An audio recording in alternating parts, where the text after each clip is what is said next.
नमस्कार दोस्तों, स्वागत है आपके पसंदीदा पॉडकास्ट लोन से लिस्टिंग तक के चौथे एपिसोड में। मैं हूं प्रिया और आज का विषय बहुत ही खास है। इन्वेस्टर रेडी कैसे बने, माइंडसेट से मैनेजमेंट तक। और हमारे साथ हैं हमेशा की तरह अनुभवी आईपीओ सलाहकार, 47 वर्षों से एसएमईज को नई दिशा देने वाले श्री बीएम अग्रवाल जी।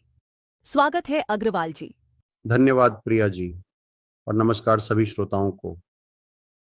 आज का विषय मेरे दिल के बहुत करीब है क्योंकि बहुत बार कंपनियां फाइनेंशियली रेडी तो होती हैं लेकिन मेंटली या मैनेजरियली रेडी नहीं, और आईपीओ से पहले यही सबसे बड़ा अंतर बनता है। बहुत सही कहा, पर शुरुआत यहीं से करते हैं। इन्वेस्टर रेडी होना आखिर मतलब क्या है? देखिए, इन्वेस्टर सिर्फ पैसा नहीं लगाता, वो भरोसा लगाता है। एक वो देखता है वो ना, क्या ये कंपनी भरोसे के लायक है, क्या इसकी ग्रोथ सस्टेनेबल है, क्या इसके पीछे एक स्ट्रांग टीम है, और सबसे जरूरी, क्या इसका लीडर यानी फाउंडर प्रोफेशनल तरीके से ऑपरेट करता है। मतलब इन्वेस्टर रेडी होना सिर्फ बैलेंस शीट की बात नहीं, ये सोच और सिस्टम दोनों की रेडीनेस है। बिल्कुल, हम कहते हैं आपका बिजनेस उतना ही निवेश के लायक है जितनी आपकी क्लैरिटी, और ये क्लैरिटी आती है माइंडसेट और से, सिस्टम से और डिसिप्लिन से। तो चलिए माइंडसेट से शुरू करते हैं। आप हमेशा कहते हैं ऑपरेटर से ओनर बनो, थोड़ा इसे विस्तार से बताइए। जरूर। ऑपरेटर वो होता है जो हर छोटी बात में खुद फंसा रहता है, जो बस सप्लायर को कॉल, क्लाइंट को follow up, GST filing, staff issues सब कुछ खुद करना चाहता है।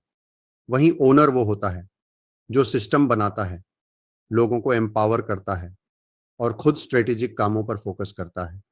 आईपीओ लाने वाली कंपनी को फाउंडर सेंट्रिक नहीं, सिस्टम सेंट्रिक बनना पड़ता है। मतलब फाउंडर को खुद को रिप्लेसेबल बनाना होता है। Exactly exactly. इन्वेस्टर्स ये देखना चाहते हैं कि अगर फाउंडर 15 दिन के लिए बाहर चला जाए तो भी बिजनेस स्मूथली चले।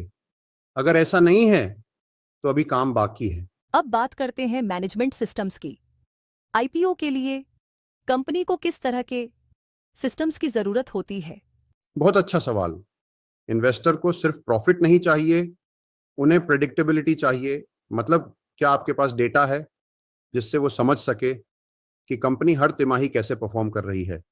इसीलिए जरूरी है regular mess reports, clear organisational chart, defined roles and responsibilities, monthly financial reviews और इंटरनल कंट्रोल्स, ताकि कोई भी डिसीजन डॉक्यूमेंटेड हो। यानी गट फीलिंग से हटकर डेटा ड्रिवन होना पड़ेगा। बिल्कुल। एसएमई में डिसीजंस अक्सर इंस्टिंक्ट पर होते हैं, पर इन्वेस्टर को लॉजिक चाहिए, नंबर्स चाहिए, प्रोसेस चाहिए। कई फाउंडर्स कंप्लायंस को बोझ समझते हैं, पर आईपीओ के लिए तो ये बहुत बड़ा फैक्टर है ना? हाँ प्रिया जी, और यही सबसे ज्यादा बदलाव की जरूरत होती है। इन्वेस्टर को ये नहीं चाहिए कि आपकी कंपनी परफेक्ट हो, उन्हें ये चाहिए कि आप ट्रांसपेरेंट हो, टैक्स फाइलिंग टाइम पर हो, बुक्स अपडेटेड हों, डायरेक्टर रिकॉर्ड साफ हों, वेंडर्स के साथ लीगल एग्रीमेंट्स क्लियर हों। इन सब चीजों से ट्रस्ट बनता है, और एक बार ट्रस्ट बन गया तो इन्वेस्टर खुद आपके साथ चलना चाहता है। अब बात करते हैं टीम की। क्या इन्वेस्टर टीम की क्वालिटी पर भी ध्यान देता है? बहुत ज्यादा। वो ये देखता है कि क्या डिसीजंस फाउंडर अकेले लेता है या एक केपेबल सेकंड लाइन टीम भी है, जैसे CFO, operations head, sales manager आदि। इन्वेस्टर ये जानना चाहता है कि बिजनेस सिर्फ एक व्यक्ति पर निर्भर नहीं है, क्योंकि अगर सारी इंफॉर्मेशन और पावर एक ही इंसान के पास है तो रिस्क बहुत बढ़ जाता है। मतलब एक मजबूत टीम होना सिर्फ इंटरनल कंफर्ट नहीं, एक्सटर्नल कॉन्फिडेंस भी है। सही कहा आपने। टीम प्रोफेशनलिज्म लाती है और प्रोफेशनलिज्म इन्वेस्टर अट्रैक्शन। अब बात करें ब्रांड की। क्या एक एसएमई का ब्रांड भी इन्वेस्टर के डिसीजन को प्रभावित करता है? बिल्कुल करता है। इन्वेस्टर सिर्फ फाइनेंशियल्स नहीं देखता, परसेप्शन भी देखता है। आपकी वेबसाइट, पैकेजिंग, वो कस्टमर रिव्यूज, मीडिया मेंशंस, ये सब मिलकर एक इंप्रेशन बनाते हैं। अगर कंपनी प्रोफेशनली प्रेजेंट होती है तो ऑटोमेटिकली क्रेडिबिलिटी बढ़ती है। आईपीओ में इन्वेस्टर ग्रोथ स्टोरी में इन्वेस्ट करता है, और स्टोरी तभी बिकती है जब उसे अच्छी तरह बताया जाए। बहुत ही वैल्यूएबल पॉइंट्स हैं। अब बताइए एसएमई सबसे आम कौन सी गलतियां करते हैं आईपीओ की तैयारी में? 3 बड़ी गलतियां एक, बिना सिस्टम्स के आईपीओ प्लानिंग शुरू करना। दो, सिर्फ पैसे जुटाने के लिए आईपीओ सोचना बिना लॉन्ग टर्म प्लान के। तीन, मर्चेंट बैंकर चुनने में जल्दबाजी करना। आईपीओ एक मैराथन है, स्प्रिंट नहीं। आपको हर कदम सोच समझकर उठाना चाहिए। मतलब तैयारी सिर्फ फाइनेंशियल नहीं, इमोशनल और मैनेजरियल भी होनी चाहिए। एग्जैक्टली, आईपीओ आपके बिजनेस का मेच्योरिटी टेस्ट है, और मेच्योरिटी का मतलब क्लैरिटी, कंसिस्टेंसी और क्रेडिबिलिटी। अग्रवाल जी, अगर मैं आपसे पूछूं, एक लाइन में बताइए कि इन्वेस्टर रेडी माइंडसेट कैसा होता है। बहुत सरल। जो फाउंडर ये सोचता है कि ट्रांसपेरेंसी में ताकत है, वही इन्वेस्टर रेडी है। इन्वेस्टर से छिपाने वाला नहीं, साथ लेकर चलने वाला फाउंडर ही भविष्य में बड़ी लिस्टेड कंपनी बनाता है। कितना खूबसूरत संदेश है। और यही सोच शायद हर एसएमई को अब अपनानी चाहिए।